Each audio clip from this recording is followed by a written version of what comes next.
প্রিয় একাদশ দ্বাদশ শ্রেণীর শিক্ষার্থীবৃন্দু, আজকের এই আইসিটি ক্লাসে তোমাদের সকলকে জানাচ্ছি শুভেচ্ছা। আজকে আমি খুব বাইনারি যোগ কীভাবে করা হয় সেটা দেখব। বাইনারি আমরা খুব সহজে কিভাবে বাইনারি যোগ করা হয় সেটা দেখব। বাইনারি তোমরা জানো, বাইনারি বিট হচ্ছে 0 এবং 1। তাহলে বাইনারি যোগ করার কয়েকটা নিয়ম আছে। একটা হচ্ছে দেখো 1 প্লাস 0 ইকুয়াল টু হচ্ছে 1, 0 প্লাস 1 ইকুয়াল টু হচ্ছে 1, 0 প্লাস 0 ইকুয়াল টু হয় 0, 1 প্লাস 1 ইকুয়াল টু হয় 0। এই 1 প্লাস 1 এ 1 0 হয়, কত হয় 1 0, 1 0 0 বসবে, এরপরে একটা 1 থাকবে। যেহেতু এরপর আর কোনো বিট নেই তাহলে একটা 1 এখানে বসে দিতে পারি। তাহলে দেখো এ হচ্ছে বাইনারি যোগ করার প্রসেস বা সিস্টেম।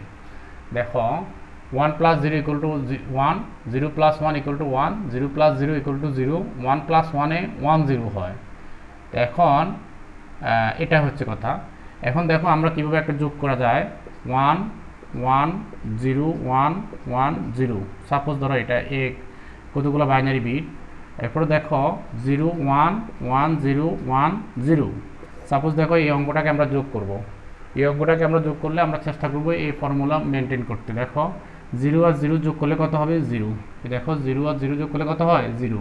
এই 1 আর 1 যোগ করলে কত হয় 1 0, 1 0, এই 1 আর 1 যোগ করলে হয় 1 0, 1 0 0 বসবে, হাতে ক্যারি থাকবে 1। এই ক্যারি 1 এখানে বসালে 1 আর 1 যোগ করলে কত হবে আবার 1 0, 1 0 0 বসবে, হাতে আবার একটা 1 থাকবে। হাতের 1 এ 1 যোগ করলে হবে 1 0, 1 0 0 বসবে, হাতে আবারও একটা 1 থাকবে। তাহলে দেখো 1 1, হাতে একটা 1, তাহলে কত হচ্ছে 3টা 1, 3টা 1 এ কত হয় 3 হয়। তাহলে 3টা 1 যদি হয় তাহলে একটা 1 বসবে, হাতে একটা 1 ক্যারি থাকবে। হাতের যে 1 ক্যারি আছে এই ক্যারি 1 এর সাথে এই 1 এর সাথে 1 এর যোগ করলে আবার 1 0 0 বসবে, হাতে কত আছে হাতে একটা 1 আছে ক্যারি, এই 1টা এখানে বসে যাবে।